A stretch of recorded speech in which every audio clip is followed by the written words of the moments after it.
Munange mugwanga erya Ukraine kawedde mudda munanga akomunaku kikazikiza omuliro webukeredde ncha ya leero nga Ukraine ekakasiza nti wakiri ku nnyonyi entono ennyo ezakagiweebwa ekika ekya F-16 fighter jets enkola ey'omu America ezaabaweebwa okuva mu mawanga ag'enjawulo ebuzungu awo emu kuzo yakubiddwa abasajja abarasha bagikubye kyokka ekisinga okuluma ennyonyi yandikubiddwa naye omu ku bagoba ab'amaanyi ab'omulembe ababadde basibirwako olukoba mu kuwungula ennyonyi ezo yaluguzeemu obulamu. Kakati leka tulabe ennyonyi F-16 eno tulabe enkola zaayo n'engeri gyetuuse okuttamu omugoba waayo abadde asibiddwako olukoba mu ggwanga erya Ukraine.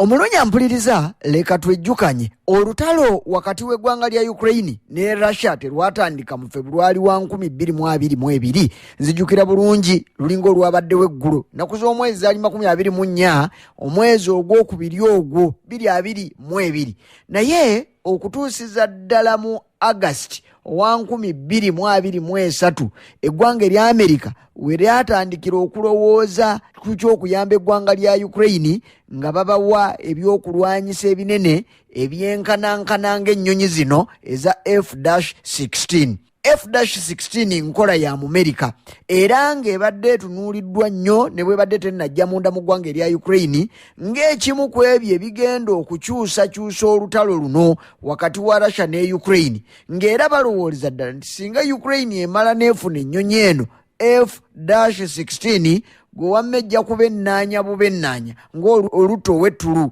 ejja kuseereza ligenda mugga wakati mu kukwataganya olutalo olwo ng'ekuba abasajja abarasha. Kakati mu August 2023 oluvannyuma lwa musajja mukulu pulezidenti w'eggwanga erya Ukraine Vladimir Zelensky okukuuta amavi n'okutuuka okugenda munda mu ggwanga erya America omulundi gwo gwasooka n'asisinkana abakulembeze ku mitendera egy'enjawulo n'abayimbiramu ennaku ye nga bwe yali n'abategeeza mu kye bayita okutabbira ennaku zino nti okuleka nga babawadde ennyonyi F-16 olutalo lwali teruyina gye luyinza kulaga lwali lugenda kukona nti singa bazibawa n'ennaku ezaali ziddirira Ukraine yali yakumaliriza olutalo luno olw'amaanyi g'ennyonyi kale n'ebyokulwanyisa ebirala ebifaanana nga bwe bityo. Omulunya mpuliriza mu August oyo President Joe Biden namukadde omukulembeze w'eggwanga erya America myaka 81 ono yavaayo n'alangirira wakati mu kugumya abasajja bano aba Ukraine n'abategeeza nti abange manti tumaze okwetegereza ensonga buli kimu tukitegedde tugenda kubawa ennyonyi zino zi F-16 kale mukole kye mutugambye nti mujja kusobola okuwangula olutalo luno. Mwana wattu akagamba akalungi akasuza empisi ku lugo kaaleka bonna abawagira eggwanga erya Ukraine mulimu ne musajja lubaki oyoyo nga basambira nnyuma nga jjanzi. Kakati oluvannyuma lw'okutegeera ebintu bino era waddawo akasiira maawo waddawo akatigguusa nsolima nga bagamba nti abange kubanga ebbanga lye baali basuubiza ebbanga lye baali bamaze nga basaba ennyonyi zino lyali ddene naye ejjukira wakati mu kuzisaba eggwanga lya Ukraine lyali teriyinayo yadde piloti omu bw'ati asobola yadde okugezaako okukubamu ekisumuluzo ky'ennyonyi esobole okugira nti kikikiki nga tewali abimanyi kubanga toobanenye. Ebbanga lyonna lye babaddewo okusinga babadde batikiza era nga batambulira wamu n'amawanga agaali mu luse lwa Soviet Union n'okusingira ddala Russia ng'era tosuubira Soviet Union kubeera na byuma birina saayansi w'Abamerika oba abazungu kubanga bano babiri Soviet Union ne NATO omwegattirwa amawanga ago amanene mwana wange baali tebazigatta baali kabwanangu. Kakati ng'okuleka ng'omwabbye tekinologiya wa munne mu ngeri ya bwambega tewaliwo gw'oyinza kusuubira nti eggwanga lya Russia eggwanga agaali mu Soviet Union ne Ukraine ono yali atambula nabo nti balina science afaanana bweti naye abazungu kye baakola bulijjo babeera baakisa amawanga geekolamu awo omulimo nga ne America naye okwetadde ne bajja banoonya abaana aba Ukraine ne bamala babatwala okubatendeka. Kyokka era nako kaali kasiramu kubanga abasajja abavuzi b'ennyonyi munda mu ggwanga erya Ukraine bennyini baalunyumyanga lutabaalo ne bagamba nti bannange toolabe ki ennyonyi eno tevugika. F-16 tevugika okutwaliza wamu naye ne beegumyagumya abalala baawanduka nga tebayize ne bamala bayigayo naye nga si bangi nnyo era baali baalubatu bootayinza na kulowoozaako ng'omuwendo mu butuufu omuwendo gw'abasobola okubuusa ennyonyi zino zi F-16 Abamerika ne banywanyi baabwe ab'e Ukraine n'abo abatembeeta ensonga za Ukraine tebaguwa. Si lwakuba nti tebagumanyi naye olw'ebyokwerinda n'engeri ze bayiseemu mu kaseera mpawe kaaga okuyiga okuvulumula ennyonyi zino mwana wattu babiwanye ekitiibwa. Toyinza kulaba nti kakati bagaye nti omu yafudde olw'okuba yabadde avuga ennyonyi eno tebaga nti kati basigadde 12 naye ng'era kimanyiddwa nti wadde amawanga mangi ageetaba mu kubatendeka kyokka si be bangi abali awo. Ennyonyi zino zaali tezisomebwa buli omu, wali oteekeddwa okuba n'ekitone ekyenjawulo okusobola okuvulumula ennyonyi eno F-16. Munnange zoolaga omulungi tezirwa. Lwali olwo Amerika nekkiriza neewaayo ennyonyi zino kyokka ng'ekkiriza n'amawanga amalala okusobola okuwa eggwanga lino erya Ukraine ennyonyi ze ezimu. Kaakati gye buvuddeko emabega katono emyezi giweze 2 gwabadde mwezi gwa 6 awo eggwanga amawanga ne gakwata ennyonyi zaago muno mwabaddemu eggwanga erya Netherland ne gakwata ennyonyi za F-16 ne baziweereza munda mu ggwanga erya Ukraine. Kyokka ebyeraliikiriza byali bivudde ku kuzibonga bakazibonga nga tebawera abo bwe baafunika ebyaddirira awo kwali kumanya wa gye banaazitereka kubanga ojja kujjukira nti eggwanga lya Ukraine lino lyatuuka n'okusuubiza nga nti abange ffe bwe zinaaba zitulemye okutereka tujja zitereka ku muliraano mu ggwanga erya Poland oba banywanyi ba NATO abatuliraanye wano tunaamala ne tuzibawa. Era ebimu ku ebyo ebyakolebwa eggwanga lya Russia wakati mu kulemesa ennyonyi zino okujja kwe kukuba buli wamu Russia we yalowoozanga nti we wayinza okubeera etterekero oba amaterekero oba ziyite garaji z'ennyonyi zino we bayinza ozitereka. Munnanga abala Ukraine ne beewera nti bagenda kukola buli ekisoboka waakiri balabe ng'ennyonyi zino bazikuumanga bw'okuuma emmunye y'eriiso lyo. Kakati olwaleero ebigambo byakyuse era woowulirira bino miranga myereere si lwakuba nti tebafiirwanga ku bantu abantu bafudde mu lutalo naye ono afudde ne mwafiiridde ennyonyi gy'afiiriddemu yabyafaayo. Era gwe omulunya mpuliriza nga situlaba na kugenda wala kiyinza okubeera omuziziko eri abo abaasalawo okuwa eggwanga lya Ukraine ennyonyi zino naga nti abange bwe biti bwe biri leka tulabe tulindeko. Kyokka jjukira baabawaayo ennyonyi za lubatu n'abazivuga babadde ba lubatu kati ng'abantu bakyasonda amaanyi n'okugezaako okubuuza wano na wali okumanya obanga ddala kisaanidde okuyiwayo ennyonyi ennyingi munda mu ggwanga erya Ukraine. Kakati nno omulungi ampuliriza kkiriza nti ebyo byonna mbadde nkuwa byafaayo ebizze byetooloolera ku nnyonyi eno F-16 mu lutalo olugenda maaso munda mu ggwanga erya Ukraine. Naye amawulire ge gano olunaku olw'eggulo kaabadde kawungeezi olwokuna eggwanga lya Ukraine naddala abakulu mu byokwerinda giyite Air Command of the Ukrainian Air Force ne bategeera nti ddala kituufu sebakisamulwadde nkooko ze zimulanga baavuddeyo byatandikidde na ku Facebook okwo ne bateekako obubaka nti ddala omusajja waabwe omuzira namige Oleksiy Mes yafiiridde mu bulumbaganyi Russia bwe yakoze ku lunaku olwa Mande. Jjukira ku ntandikwa ya wiiki eno obulumbaganyi Russia bwe yakola nakuzo mwezi zali 26 omwezi guno gwe tuli mu kumaliriza. Russia n'emala erumba obubuga n'ebibuga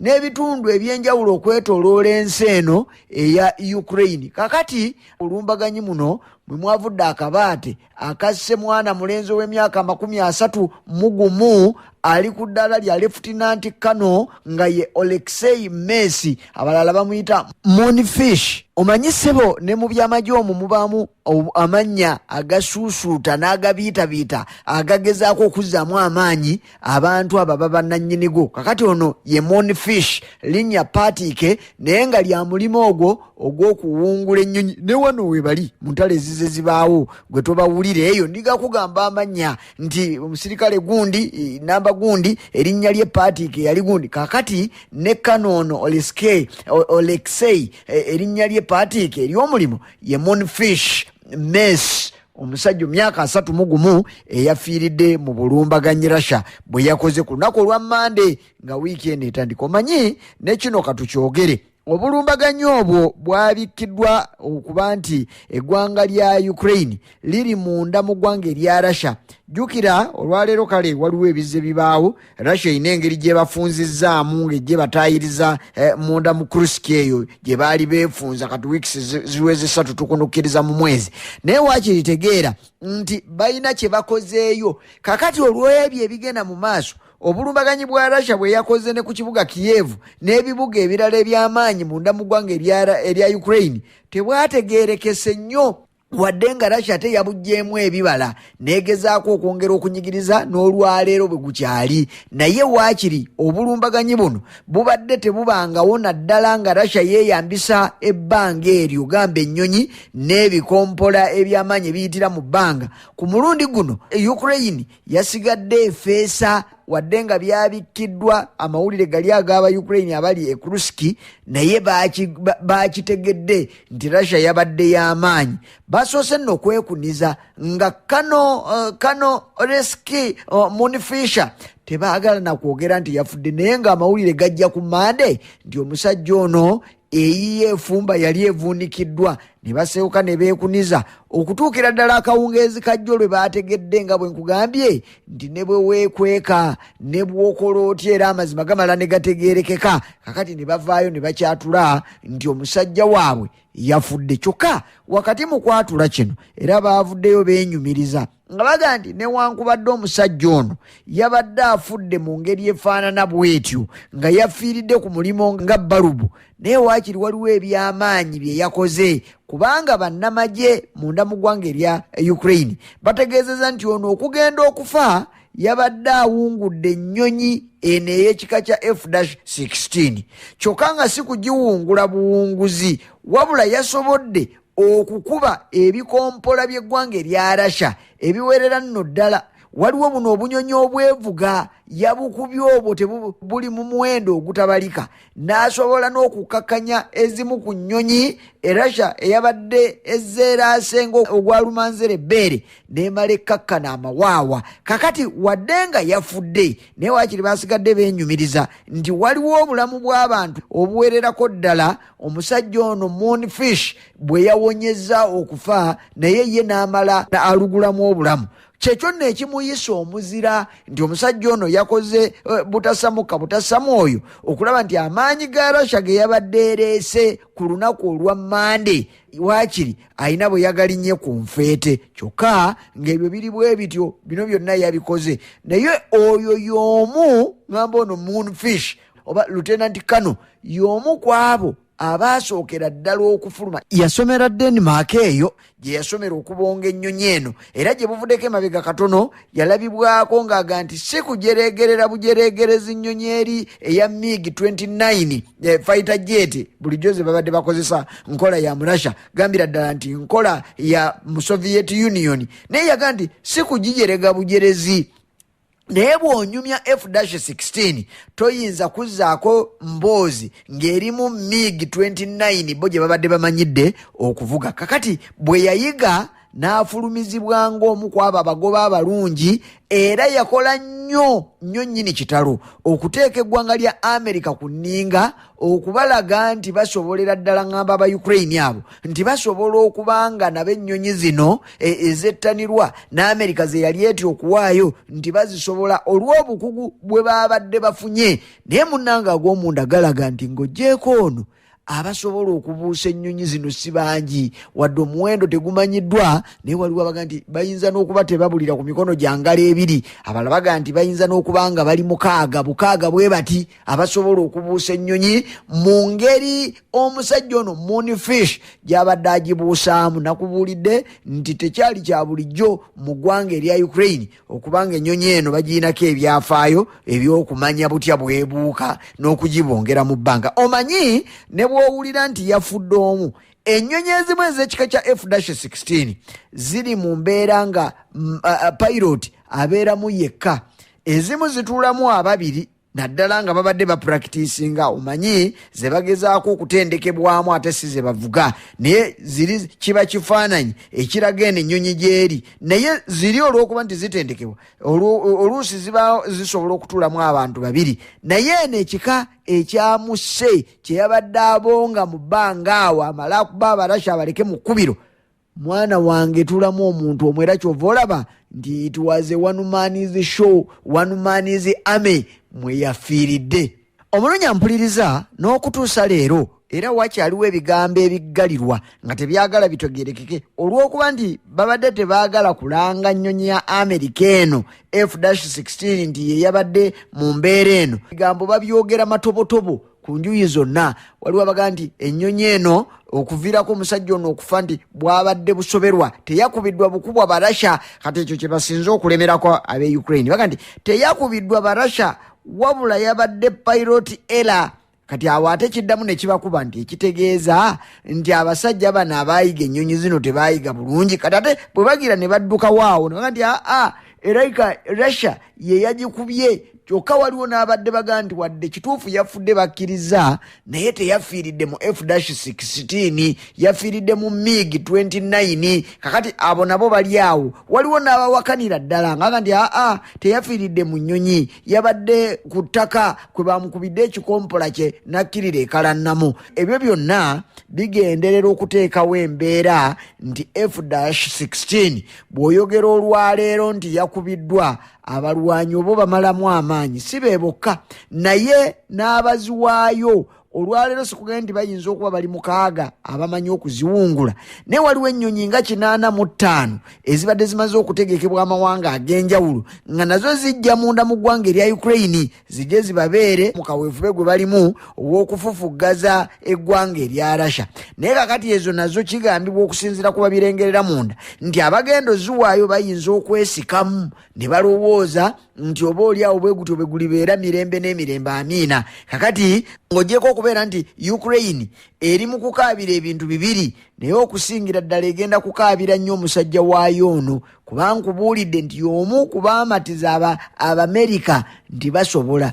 Era n'omulala waliwo n'omulala awo ye yakazibwako erinnya erya Joyce, ono si ye Fish naye Joyce naye yafa mu mwezi gwa 8 gwa mwaka oguwedde era yafiira mu lutabaalo lwa nnyonyi. Abarasha baamubandagaza nakkirira ekalannamo. Kati abo babiri be babadde basibirwako olukoba munda mu ggwanga erya Ukraine bwe bituuka ku kubonga ennyonyi, kyokka nga bwe babakaabira ate kitegerekese nti n'ennyonyi ya Amerika eno ekaabirwa. Jjukira eggwanga erya Amerika okugiwaayo lyamala kubalayiza kyenkana kubakombya ku paasi nga babuuza ddala munaasobola okukuuma ennyonyi eyo. Singa ennyonyi yaffe eno ekubwa abasajja Abarasha ne bamala bagitwalako ne bekana abakapapajjo tebagenda kukoppa sayansi. Naye jjukira nti wakati mu kasiriikirira akabadde waawo ennyonyi banaazireeta tebaazireete, banaaziwaayo tebaaziweeyo. Russia eyina sayansi w'ennyonyi gwekoze ezifaanaganira ddala oba ezisobolera ddala